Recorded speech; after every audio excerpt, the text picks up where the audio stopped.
Sa bintaning nakatungaw na sinag ng araw sa aking mukha.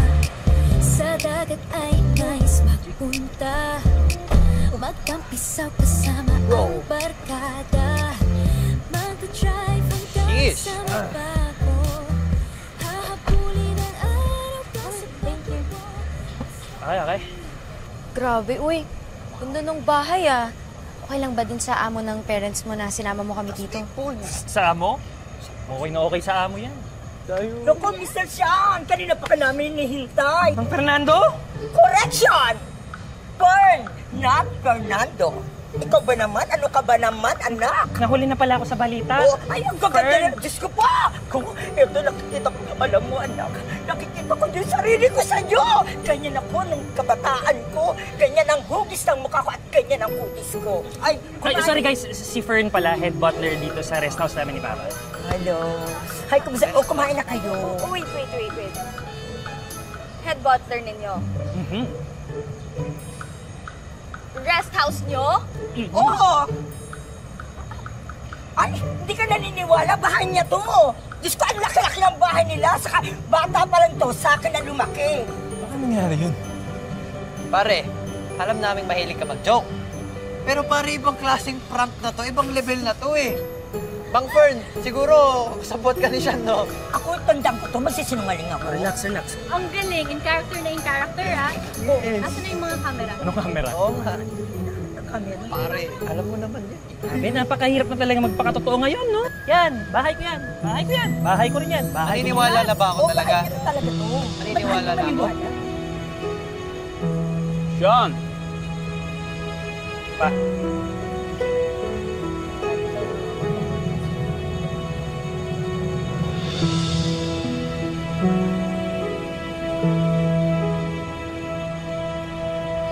Mga kaibigan ko pala sa MacArthur Academy. Hello? O anak, mabuti naman naisipan mong umuwi. Totoo nga. Anak daw. Busy lang sa school pa. Nak, Sean, huwag ka na magpalusot. Marami akong mata at tenga sa Maka. Mayaman si Sean. Ng yaman. At talagang pina-invite ko kayo dahil aside from I want to meet all of you, para din mabilis ko makumbinsing umuwi itong anak ko. Etong si Sean, mas gusto pa sa Maka kesa samahan ng sarili niyang pamilya.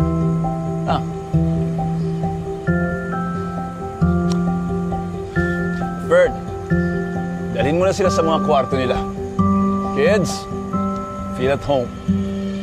O, di ka na, tara na, dali na. Pumasok kayo dito, dali na. Let's go! O, di kayo naniniwala mayaman. Let's go! Sinabi ko mayaman. Yeah! Pa. Handa ko lang sila. Sige, welcome home na.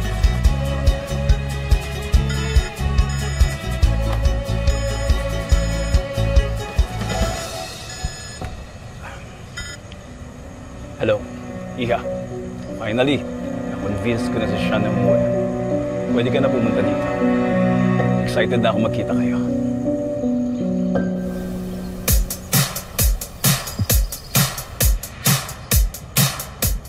Ash! Tagal naman eh. Tara na, sumunod ka na dito.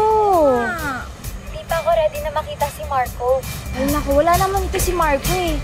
Tsaka, para makalimot ka rin kahit paano sa breakup niyo. Oo nga, ang ganda ng view. Oo nga, makita mo. Oh, ayan o. Oh, may pool pa. Sumunod ka na dito. Tara na. Let's go, dali mo yung swimwear mong maganda. Pare, si Ash yung nasaktan pero ikaw nagmumukmuk ka. Talaga to. Tara na, hindi ka na dito sa rest house ni Sean. Bro, nahihiya talaga ako. Parang wala akong mukhang iharap kay Ash eh. Bro, wala naman dito si Ash. Tsaka, chance mo na din to para makapag-isip-isip ka ng diskarte mo, paano mo siya ma-win back, diba? Tama. Tara na. Tara na, ang sayo. Tara na. Tara na, may swimming pool dito. Swimming tayo, billiard. Tara.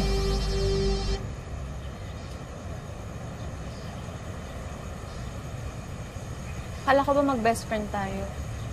Ouch na, best friend. Ano yan? Wala. Ibig kong sabihin, oh naman, bestie. Pero bakit sinekreto mo lahat ng to? Nagpanggap kang mahirap, tapos may ganito ka palang rest house. Kahit sa akin, di mo malang kaya magpakatotoo. Hindi naman ako nagsinungaling. Hindi ko lang sinabi. Ano ba talaga yung totoo sa'yo? Yung siya nakilala namin, or itong kaharap ko ngayon na senyorito? Kahit kailan. Di ako nagkunwari sa nakikitungo ko sa'yo. I mean like, sa inyo, sa atin, tayo lahat. Baliktad pala tayo, no? Ako, nagpanggap akong mayaman. Kahit walang pambayad ng renta. Gusto mo bang malaman kung bakit ko pinili mabuhay na simple? Bakit nga ba? Kinidnap kasi ako ng bata ako. Ano? Kinidnap ako ng bata ako. OMG! Wait! Sino nakidnap? May nakidnap? I heard that, Kima. You heard that? Guys, may nakidnap dito! Sino nakidnap? Nakidnap. Pastel naman, oh! I don't know! Ayaw niya sabihin eh. Magkakwento na ba ako? Ikaw? Pare, joke ba to? Grabe, pag ako nagsalita, joke agad. Ito, may pruweba ako. Lang. Legit? Ayan. Yan.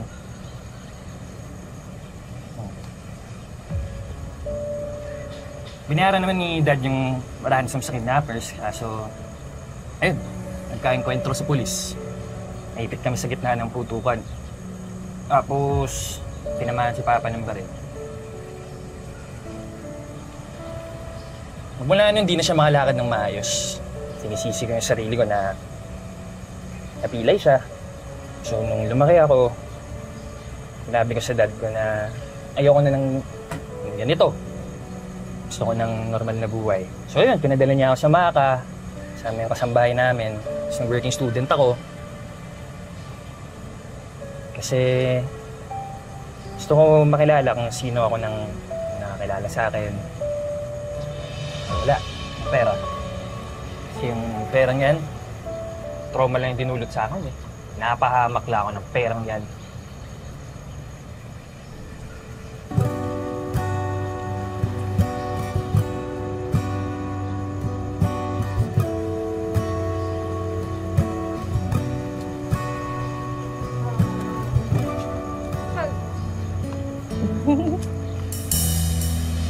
Why does my heart beat like a drum when you're around?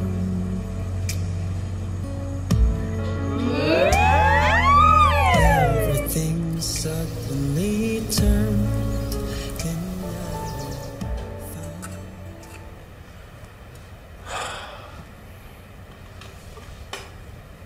Today is your mom's 5th death anniversary. Kaya lang kita pinuwi dito para ma-fulfill ko yung hiling sa akin ng mommy. Ano yun pa? That when you reach the right age, I must ensure na makakilala ka ng babae na makatutuwang mo sa buhay at sa pagmamanage ng farm at other businesses natin. Tumatanda na ako, anak. Pa, ako? Di ba parang masyado pa akong bata para dyan? Hindi mo naman pakakasalan agad. What I'm saying is, kilalanin mo muna. At hindi ka na mahirapan dahil kakilala mo na siya. Kaklase mo siya nung elementary ka sa Montessori. Elementary? Sino ba yan, pa? Last week ko lang ulit siya nakita. Matagal siya sa US with her family. Si Charlene. Charlene Esteban. Si Charlene?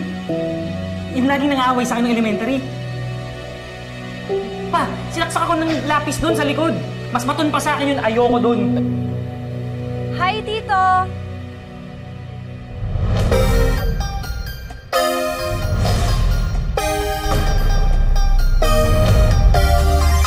Charlene?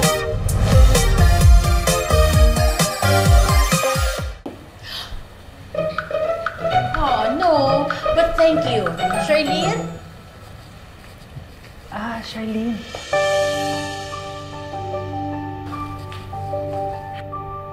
Hi, Tito Noel.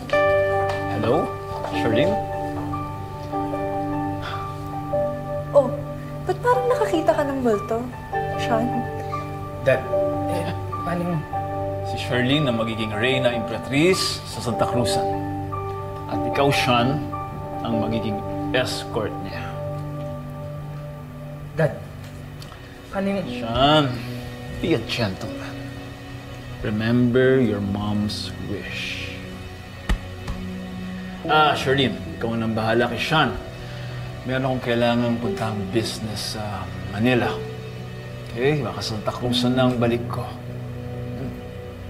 I'll go ahead. Yes po, Tito. Sige po. Hi, sir. Hello. Ako po si Sam. Kamusta po kayo? So, how have you been? Okay naman. Hi. Ikaw? Okay. Okay naman.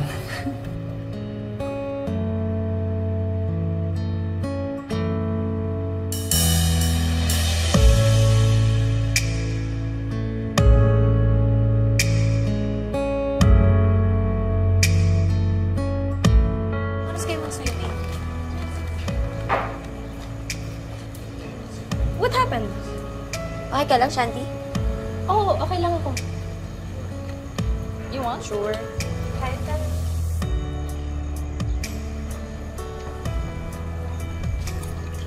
Hi guys. Si Charlene pala. Classmate ko ng elementary na sinaksak ako. At joke lang. Ibig sabihin, so dahil kay Dad, wag kasama kami ngayon. Charlene, barkada ko pala. Hi.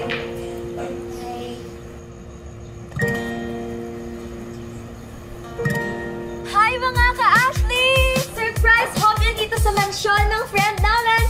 Surprise! Hi! Wala man lang beso dyan? Ano ba? Hindi mo parang hindi ako namis eh. Ash, anong ginagawa mo dito? Oo bakit hindi pa ako pwede dito? Hindi. Hindi naman sa ganun. Kaso ano? Kaso ano? Ayun, sumat. Grabe naman. Hindi naman sinabi na napakalayo naman itong...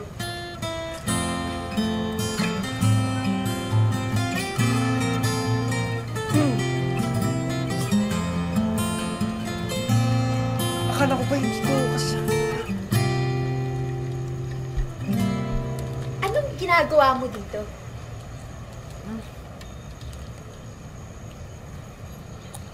Yay! The more the merrier. Let's start the makeover. Anong makeover? Sa bintaning nakatungaw na sinag ng araw sa aking mukha. Sa dagat ay nais magpunta, magtampisaw kasama ang barkada, magta-drive hanggang sa mabago, hahabulin ang araw kang sa pagtubo. Madam Charlene, I did it! Did what? I present to you, Sean!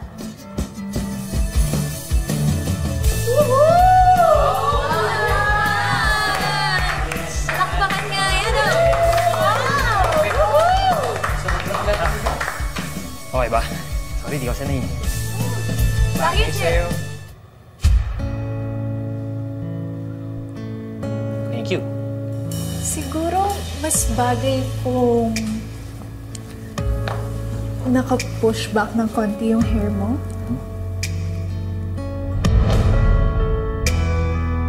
Everything suddenly turned, and I am found. What does it mean when you look at me? I feel complete. Wow! Sino ba naman mag-aakala na napakagwapo naman pala ni Sean? Aba, look at the pictures! Talagang bagay na bagay kayo. Si Sean. Oh! Bakit mo naman hinide? Ayokong makita. Kinikilabutan ako.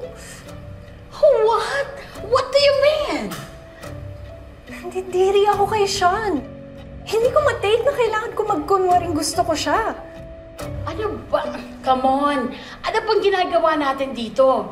Aba, itong makaangkla nga, makangiti, talagang makatitiki siya. Parang gustong-gusto mo na talaga siya. So, ano bang ginagawa natin dito?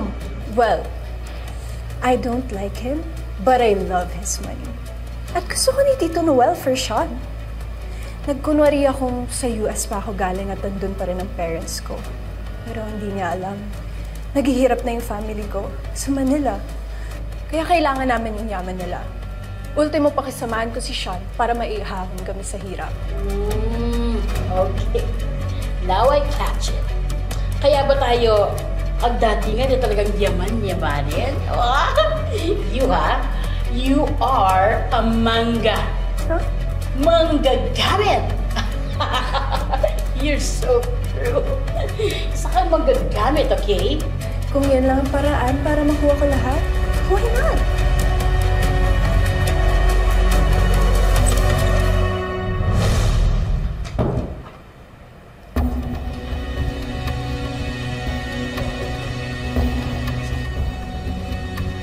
Hello? What are you doing here?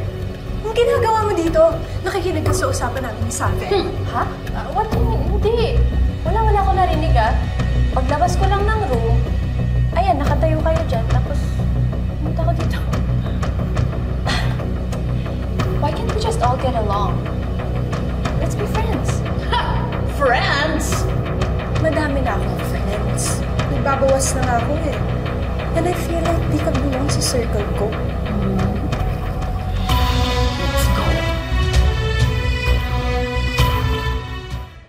Sa bintana'y nakatungaw na sinag ng araw sa aking mukha. Sa dagat ay nais mapunta, magkampisaw kasama ang barkada. Magdadrive hanggang sa mata ko, hahabulin ang araw ko sa pagtubo, basta't magsama ka lang ng mata. Thank you. Thank you po. Sean, paano kaya kung hindi ka napadpad sa Maka? Ikaw pa rin kaya yung kilala kong Kengkoy? O katulad ka ng mga anak mayaman dyan na mata pobre? Grabe yan naman. Ano naman natanong yun? Tingin mo ba magkakagusto ka sa gaya ni Charlene? Kakagusto?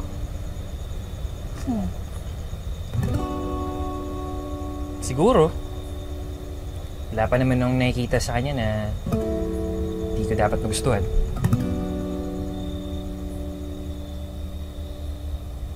Dahil ba pareho kayo ng estado sa buhay?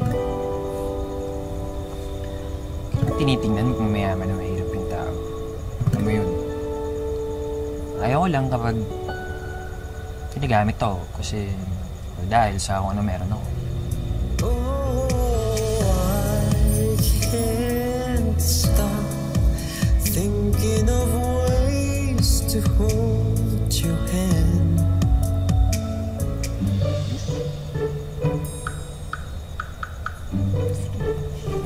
Thank you.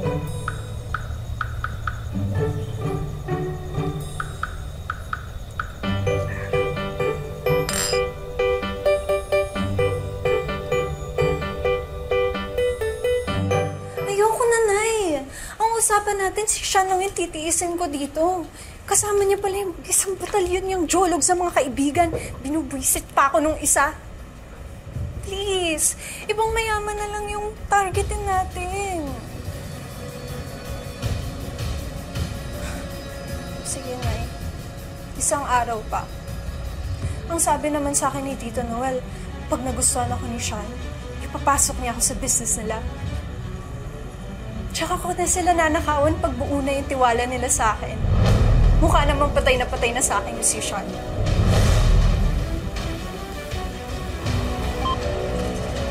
Shanti? This time, narinig ko ng lahat. Ginagamit mo lang si Sean at yung tatay niya. Inaabuso mo yung kabaitan nila. Kabaitan? More like pagkauto-uto. At huwag kang magsalita na parang ako lang yung manggagamit dito. Lahat kayong mga hampas lupa niyang mga kaibigan, mga linta! Ano nagsasabi mo dyan? Ano nangyayari dito? Sean, narinig ko si Charlene.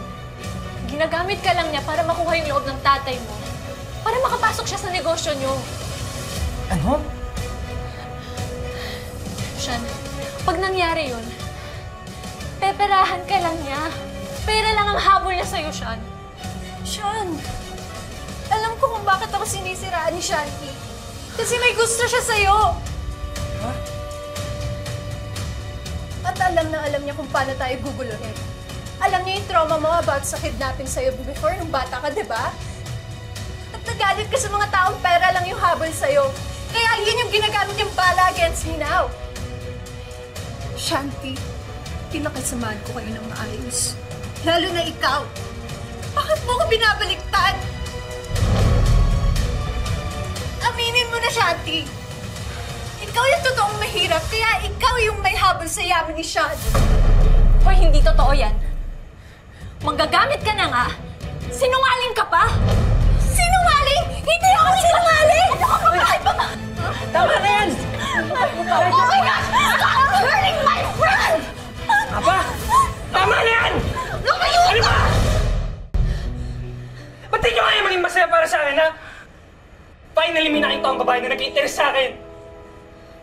Sean, akala ko mag-best friend tayo.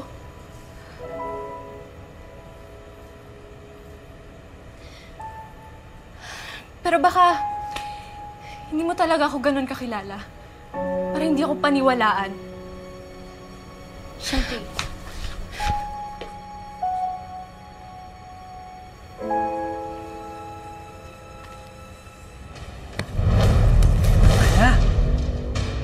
Tama na. Okay ka lang?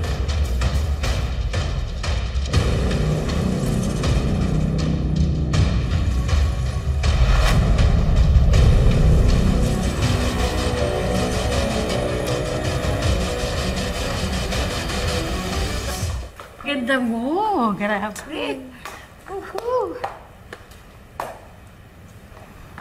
Hi, Tito.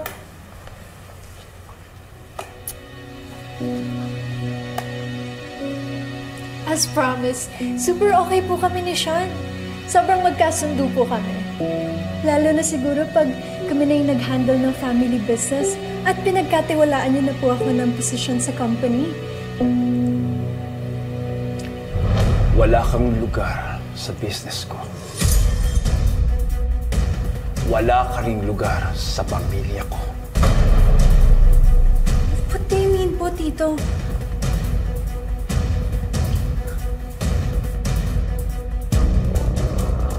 Well, I don't like him, but I love his money. At gusto ko ni Tito Noel for Sean. Kaya kailangan namin yung yaman nila. Ultimo pakisamahan ko si Sean para maihahin kami sa hirap.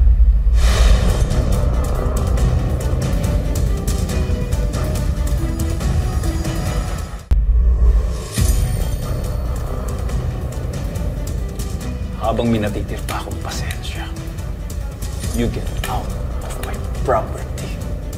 Now! Hindi totoo ba yan? Kung nagawa sa akin to.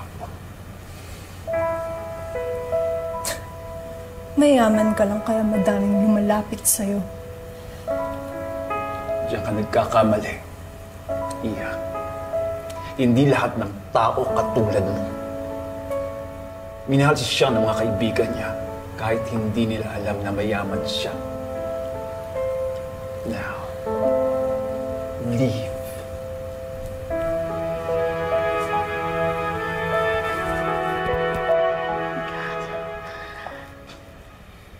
Sir? Bye-bye.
alam mo galit ako sa pera. Kasi yung dahilan ba't nalagay ako sa baha ko. Pati yung rason bakit napilay sila. Tapos ngayon, akala ko may nakagusto sa akin. Tapos ayun, pera lang pala yung habol sa akin ulit. Akala ko may naggusto sa akin. Kahit ganito, okay ko, patawa. Pero wala eh. Magkakagusto kaya sa akin dahil sa kung sino ako at hindi dahil kung anong meron ako.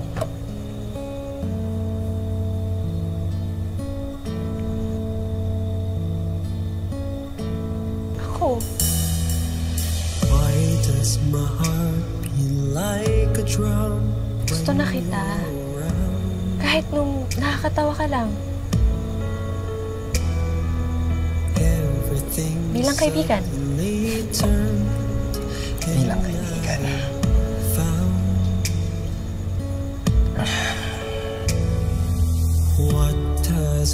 Pero, we can still get to know each other better naman, di ba? Is this love, or is it just infatuation? This is not infatuation.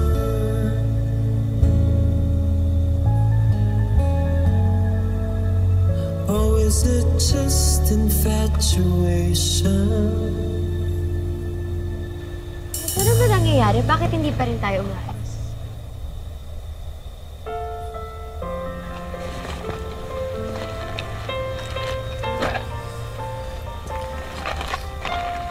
Hatid na ba kita sa inyo? Hindi na. Kaya ko na umuwi mag-isa.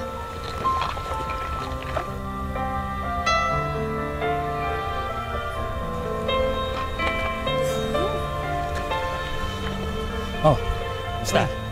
Ayos bro ah. Hey! Oh, nangyari? Asa yung partner mo? Oo nga pala yung partner ko. Shh! Wait lang. Wait lang kayo dyan! Hindi ko nakalimutan, man. Wait lang.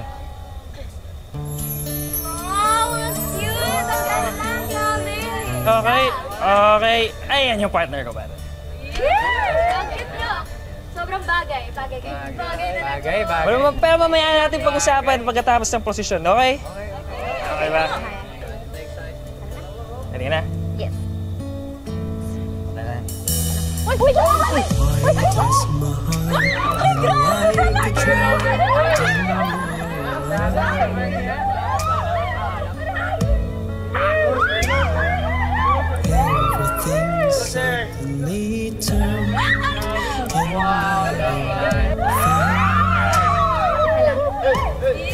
Na-fall na sila sa isa. Minsan, mas madali talagang magtago sa maskara. Sa tawa, sa yabang, sa kulit kasama ang barkada. Kahit panandalian lang, nakakalimot tayo sa bigat ng pinagdaraanan. Pero darating ang oras na kailangan nating bitawan ang pagpapanggap at buong tapang na harapin ang mga pagsubok sa buhay. Kasama ang mga kaibigang nakakakita at tumatanggap sa totoong tayo.